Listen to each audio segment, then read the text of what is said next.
ప్రభాస్ గారు శివరాత్రి శుభాకాంక్షలు అండి. మేము శివరాత్రికి శివుడిని చూడాలనుకున్నాము, ఈ శివుడిని చూస్తున్నాం. అమరేంద్ర బాహుబలిని శివుడిని ఒకటేసారి ఒకటే ఇంటర్వ్యూ ద్వారా ఇద్దరిని కలుస్తున్నాము. 4 years of Baahubali journey coming to an end. ఎలా అనిపిస్తుంది? అంటే ఇది once in a life time film. Rajamouli గారు లైన్ చెప్పినప్పుడు ఇంటర్నేషనల్ స్క్రిప్ట్ అని ఫీల్ అయ్యాము. ఫిలిం రిలీజ్ అయ్యే ముందు అనిపించింది ఇవన్నీ వర్కౌట్ అయితే సంథింగ్ ఎల్స్. మనం అనుకుంది గంట చాలా జరుగుతాయి అందరికీ, దీంట్లో వర్క్ చేసిన వాళ్ళందరికీ. But finally the greatest film. అంటే మళ్ళీ ఎప్పుడు ఇలాంటి సినిమా రాకపోవచ్చు. యాక్చువల్లీ చెప్పాలంటే అండి, ఫైనల్ ద ఫినిషింగ్ అనేది ఇంకా నాకైతే మైండ్లో రాలేదు. I'm still in Baahubali. అంటే 4 years అంటే రాజమౌళి గారు ఆల్మోస్ట్ ఒక 7 years ముందు నుంచి మన సినిమా చేద్దాం ప్లాన్ చేసి దాంట్లో రకరకాల కథలు చెప్పారు. బాహుబలి లైన్ నాకు ఆల్మోస్ట్ 5.5 years ముందు చెప్పారు. సో అప్పటి నుంచి ట్రావెల్ అయ్యి దాంట్లో ఉండి ఇంకో సినిమా ఏం చేయక వల్ల నా ఇంకా బాహుబలి అయిపోయింది అని ఇంకా ఫీలింగ్ రావట్లేదు. ఛత్రపతి సినిమాతో మొదలైంది మీ ఇద్దరి జర్నీ.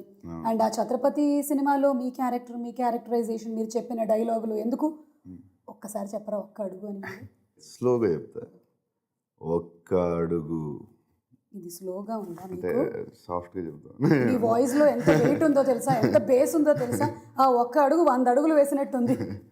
సో అలా ఛత్రపతి టు బాహుబలి, అప్పుడు మీ స్నేహం అండ్ ఇప్పుడు ఈ బాహుబలిలో మరి 4 years ఆఫ్ ట్రావెల్, అది ఇంకా ఎంత బలపడింది? ఒకటి ఒక రిలేషన్షిప్, ఒక ఫ్రెండ్షిప్ ఏదన్నా సరే అండి, ఒక ట్రావెల్లో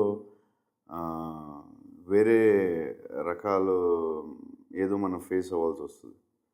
ఫర్ ఎగ్జాంపుల్, రోజు పక్కనే ఉన్న ఫ్రెండ్కి 10 రోజుల తర్వాత ఉన్న ఫ్రెండ్కి దిస్ లాట్ ఆఫ్ డిఫరెన్స్.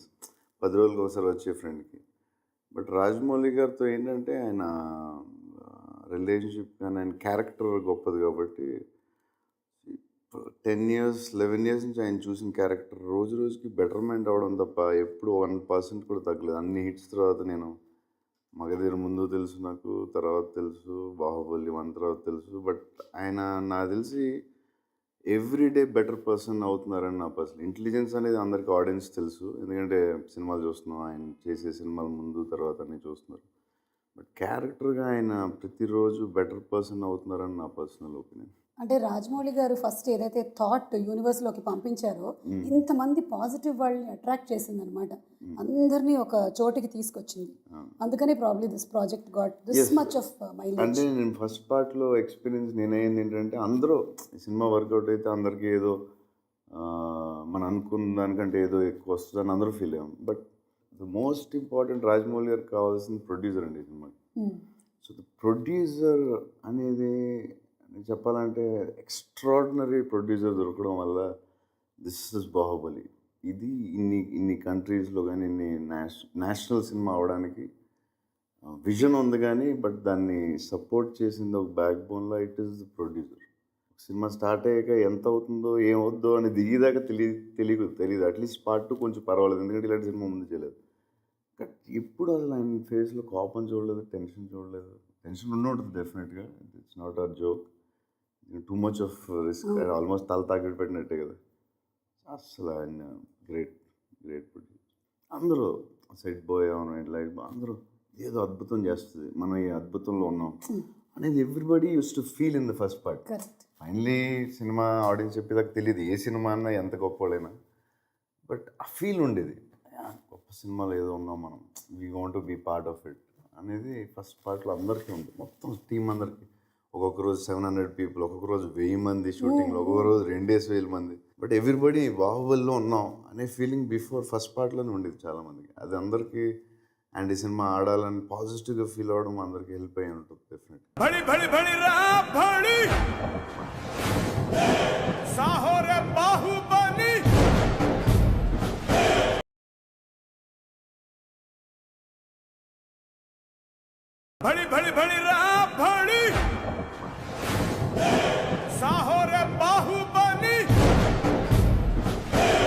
తెలుగువాడి సత్తాని ప్రపంచవ్యాప్తంగా చాటిన సినిమా బాహుబలి. అలాగే ఒక తెలుగు హీరోకి ప్రపంచవ్యాప్తంగా ఇంతటి పాపులారిటీ తీసుకొచ్చిన సినిమా కూడా Baahubali. What do you see? ఇంతటి పాపులారిటీ తెలియదు కానీ బట్ డెఫినెట్గా చాలా చోట్ల ఇప్పుడు బాంబే వెళ్ళినా ఢిల్లీ వెళ్ళినా చాలామంది ఫొటోస్ తీసుకుంటున్నారు అండ్ చూడగానే అది గుర్తుపడుతున్నారు. అండ్ ఎస్, పాపులారిటీ ఎంతో తెలియదు కానీ బట్ ఎక్కడికి వెళ్ళినా ఇప్పుడు ఫేస్ అయితే గుర్తుపడుతుంది. చాలా హంబుల్గా చాలా మోడెస్ట్గా మాట్లాడుతున్నారు కానీ తెలుగు రాష్ట్రాల్లో ఆల్రెడీ మీరు చాలా పెద్ద స్టార్. అయితే బాహుబలి మిమ్మల్ని నేషనల్ స్టార్ని చేసింది. కర్ణాటకలో బస్సుల మీద మీ బొమ్మలు, క్యాలెండర్ల మీద ఫోటోలు, కేరళలో ఫ్యాన్స్ సంఘాలు, వినాయల్ పోస్టర్లు, గుజరాత్లో ఆటోల మీద మీ బొమ్మలు, పరేడ్లో మీలాగా రెడీ అయి ఫీట్స్ చేయడాలు, తమిళనాడులో బస్సుల మీద ఫోటోలు అలాగే కటౌట్లు, మహారాష్ట్రలో ఆటోల మీద, గాలిపటాల మీద, ఇక చిప్స్ ప్యాకెట్ల మీద, అలాగే మీ బాహుబలితో టాటూలు వేయించుకోవడాలు, వినాయక చవితి మండపాల గురించి చెప్పక్కర్లేదు. ఎంతమంది వినాయకుళ్ళు బాహుబలి అయ్యారో. మొత్తం మీద ఇలా నేషనల్ వైడ్ స్టార్ అవడం మీద మీ అభిప్రాయం? అంటే ఎంత పెద్ద సక్సెస్ అయిన తర్వాత ఇలాంటి జరుగుతూ ఉంటాయి. ఆఫ్టర్ ఎఫెక్ట్స్ ఆఫ్ బాహుబలి అని ఎక్కువ దాన్ని సీరియస్ తీసుకోకూడదు. సీరియస్ తీసుకోరా? తీసుకోకూడదు. అమ్మాయిలు పడి చచ్చిపోతున్నారు. మంచిది. The most desirable man, first Salman Khan గారు, సెకండ్ హృతిక్ రోషన్ గారు, and third is your name. That's amazing. It's అంటే అంత పెద్ద సక్సెస్ అయిన తర్వాత ఇలాంటివి వస్తాయి. మీరు సక్సెస్ ని మరీ సీరియస్ గా తీసుకోరా? నేను 100% తీసుకుంటాను, చాలా హ్యాపీ ఫీల్ అవుతాను. కానీ దాని రిజల్ట్ని చాలా సీరియస్ తీసుకున్నాను. ఎందుకంటే అప్పుడు ఒక్కొక్కసారి ఏమవుతుందంటే సక్సెస్ ఆ వేవ్లో ఉన్న ఫ్లో వేరు, తర్వాత కొన్ని రోజుల తర్వాత మళ్ళీ ఏదైనా కొన్ని రోజులకు మారుతూ ఉంటుంది. కానీ ప్రెసెంట్ ఈ స్టేజ్లో ఈ సిచ్యువేషన్లో పరిస్థితి ఇలా ఉంది. That's very it makes me happy definitely. So హిందీలో స్ట్రైట్ మూవీస్ చేసే ఆలోచనలు ఏమైనా ఉన్నాయా ప్రభాస్? చాలా ప్లాన్స్ ఉన్నాయండి.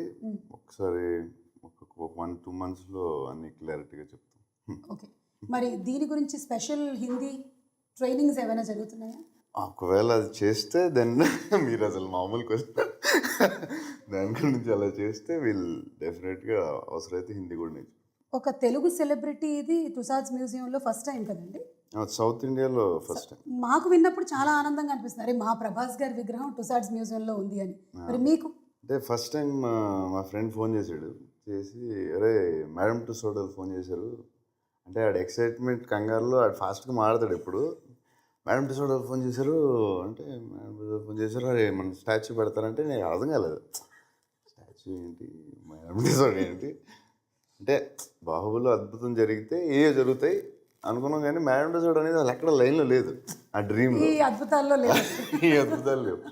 మేడం టుసాడ్ ఏంటంటే ఏంట్రా అంటే అదే రా మేడం టుసాడ్ స్టాచ్యూ. ఆడు కంగారు పడతాడు, ఉంది మోడీ గారిది ఉంది స్టాచ్యూ, అదే ఏంటి అసలు క్లారిటీ అవసరం కంగారు పడుకు. మేడం టుసాడ్ స్టాచ్యూ ఏంటి, మేడం టుసాడ్లో మన స్టాచ్యూ పెడుతున్నారు, వాళ్ళు నీ అప్రూవల్ ఏంట్రా అసలు ఏంటి, మేడం టుసాడ్లో మన స్టాచ్యూ పెడుతున్నారు, అవును అంతే కదా ఒకసారి ఆగు.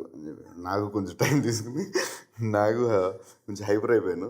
హైపర్ అయ్యి ఏంటిది వింటున్నాను నిజమా బాహుబలి తర్వాత మేడం టుసాడ్ ఏంటి, స్టాచ్యూ ఏంటి, గొడవ ఏంటి. ఇప్పుడు బాహుబలి షూటింగ్లో ఉన్నాం, రాజమౌళి గారు కార్తిక్ రాజమౌళి గారు అబ్బాయికి వల్లి గారు పిలిచి మీరు అర్జెంట్కి రమ్మనండి. ఏంటి మళ్ళీ ఏంటి ఇంటి అని చెప్పి వల్లి గారు మళ్ళీ ఏదో చెప్తాడు ఇడోని అని. ఒకసారి రండి బాబు ఒకసారి క్యారవాన్కి అంటే రాజమౌళి చెప్పా, ఇది మేడం టుసాడ్ మన దాంట్లో మన స్టాచ్యూ పెడతా అంటున్నారు. ఆయన పెద్ద స్మైల్, ఆయన ఎప్పుడు స్మైల్లో చూడదు, ఇలా లిప్స్ ఇంత పెద్ద అయింది.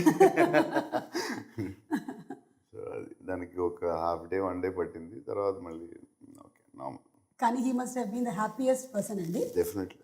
అంటే ఒక సూపర్ హీరోలు అది అమెరికా అంటే క్యాప్టెన్ అమెరికా ఈ స్పైడర్ మ్యాన్ అన్నీ ఉండగా మన బాబులు ఉంటుందంటే డైరెక్టర్. అది వ్యాక్స్ స్టాచ్యూ కదండి? It's wax. మీ విగ్రహానికి కొంచెం వ్యాక్స్ ఎక్కువ పడుతుంది కదా, హైట్ ఎక్కువ కదా విగ్రహం. కొలతలే తీసుకుని వెళ్ళారు, మరి వాళ్ళకి ఎంత పడుతుందో. మన అయితే డబ్బులు అడగట్లేదు ప్రాబ్లం. ఓకే, 1.5 సంవత్సరం నుంచి మేము వెయిట్ చేస్తూ ఉన్నాం బాహుబలి ద కన్క్లూజన్ కోసం. ఆ క్వశ్చన్ మీకు తెలుసుగా క్వశ్చన్ ఏంటో? ఎంతమంది అడుగుంటారు మిమ్మల్ని? చాలామంది అడిగారు. ఒకసారి ఇలా అడిగితే అది Part 3లో వస్తుందని చెప్పాను, గుండె అయిపోయింది అడిగి. గుండె అయిపోయినంత పని అయింది. నెల్లే జోకు Part 2లో చెప్తామని చెప్పాను, లేకపోతే ఏం చెప్పాలి ఆన్సర్ అని. ఇక పాటలండి. కీరవాణి గారు అద్భుతమైన సంగీతాన్ని ఇచ్చారు. First every song is unique. Baahubali the కన్క్లూజన్లో సాంగ్స్లో నా పర్సనల్ ఫీలింగ్ అయితే ఫస్ట్ పార్ట్ కంటే చాలా బెటర్ ఉంటాయి నా సెకండ్ పార్ట్ సాంగ్స్. చాలా అంటే ఏమో నేనైతే విన్న సాంగ్స్ అన్నిటిలో నాకు ఫస్ట్ పార్ట్లో చాలా బాగున్నాయి, చాలా ఎక్స్ట్రాడినరీ నచ్చినాయి. కొన్ని విజువల్తో ఇంకా బాగున్నాయి. కానీ సెకండ్ పార్ట్లో అసలు విజువల్ చూడలేదు, ఏం చూడలేదు. కానీ వినగానే అన్ని సాంగ్లు నాకు జుమ్ అనిపించినాయి ఎందుకో. बड़ी बड़ी बड़ी रा बड़ी साहो रे बाहुबली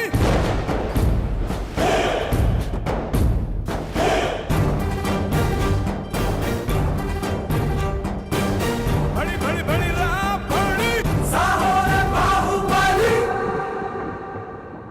సో ఇందులో హైలైట్స్లో సాంగ్స్ చెప్పుకున్నాము, అలాగే విజువల్ ఎఫెక్ట్స్ చెప్పుకున్నాము. రాణా గారు మీరు ఇద్దరు కలిసిన ఫైట్ బాహుబలిలో లేదు, ఇందులో ఉంది కన్క్లూజన్లో. ఉంటుంది కదా మరి. మాకు తెలిసిపోయింది. ఇందాక రాజమౌళి గారే చెప్పారులేండి. చెప్పారా? చెప్పారు, మీరు ధైర్యంగా చెప్పచ్చు. ఉంది, డెఫినెట్గా ఉంది. ఇంకా రాజమౌళి ఇంకా పెడతాడుగా ఆయన, అవి పెట్టి ఇట్ బి ఎలాగా సినిమా అంతా వెయిట్ చేస్తున్నారుగా ఎలా ఉంటుందని. దట్ విల్ బి బాగుంటుంది అనుకుంటున్నాను. ఓకే, సో బాహుబలిలో ఎలాగైతే రాజు, మంత్రి, సైన్యాధిపతి, ట్రెజరరు ఇలా ఉన్నట్టుగానే నేను ఇప్పుడు కొంతమంది పేర్లు చెప్తాను, వాళ్ళకి ఏ పోస్టులు ఇస్తారు మీరు? కీరవాణి గారు ఆయన డిపార్ట్మెంట్లో ఆయన రాజు. ఓకే, లేదు మంత్రి అని చెప్పొచ్చు యాక్చువల్లీ ఆయన. ఎందుకంటే ఆయన కనపడన రాజు, రాజమౌళి అయితే కనపడన మంత్రి, బిహైండ్ ది స్క్రీన్ ఆయన కనపడకుండా వెనకాల ఉన్న చాలా పనులు చేస్తారు ఆయన. అన్ని విషయాల్లో ఆయన మంత్రి, అంటే ఆయన మంత్రి. Rajamouli garu Raj king, he's the king. King పేర్లోనే ఉంది కదా. Is the star maker. He's everything. He created brand in the world cinema. ఇక ఆ క్వశ్చన్ నేను అడుగుతున్నాను. ఓకే, మీరు మళ్ళీ అదే సమాధానం చెప్పకూడదు. ఓకే చెప్పండి. Because the nation wants to know. Okay, ఇప్పుడు మొన్నటి వరకు ఏంటంటే బాహుబలి ముందు వరకు ఓన్లీ టాలీవుడ్ వాళ్ళు మాత్రమే అడిగేవాళ్ళు. ఇప్పుడు బాలీవుడ్ వాళ్ళు అడుగుతున్నారు, హాలీవుడ్ వాళ్ళు అడుగుతున్నారు, చైనా వాళ్ళని ఏమంటారు, చాలీవుడ్ వాళ్ళు కూడా అడుగుతున్నారు. మీరు మామూలు కదా అసలు.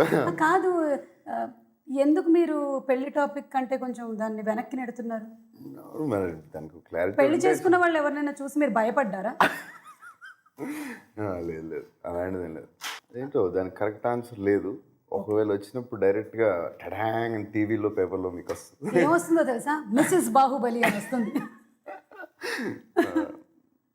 చూద్దాం. సో దానికి ఇంకా ఆన్సర్ జస్ట్ అట్లాగే అంతే. ఇక శివరాత్రి కాబట్టి జాగారం గురించి చెప్పండి. మీరు ఏమైనా జాగారం శివరాత్రికి చేస్తారా? నేను అప్పుడప్పుడు చేశాను. అవునా? సరే 2 సార్లు చేశాను అంతే. మా నాన్నగారు భయంకరమైన శివభక్తుడు. ఎవ్రీ ఫిల్మ్ ముందు అక్కడ శ్రీశైలం వెళ్ళి రీల్ పెట్టడం మేము చాలాసార్లు వెళ్ళాం. మా నాన్నగారు చాలా పెద్ద శివభక్తుడు. సో ప్రేక్షకులందరికీ ఒకసారి శివరాత్రి శుభాకాంక్షలు చెప్తే ఈ ఇంటర్వ్యూని మనం జయప్రదంగా ముగించేద్దాం. డెఫినెట్గా అందరికీ శివరాత్రి శుభాకాంక్షలు. Okay, so thank you Prabhas గారు ఇంత టైం ఇచ్చినందుకు. అండ్ బాహుబలి ద కన్క్లూజన్ కోసం మేమందరం వెయిట్ చేస్తూ ఉన్నాము. మళ్ళీ మిమ్మల్ని కలుస్తాము in the audio launch of Baahubali the conclusion. అప్పుడుదా కలవరా. बड़ी बड़ी बड़ी रा बड़ी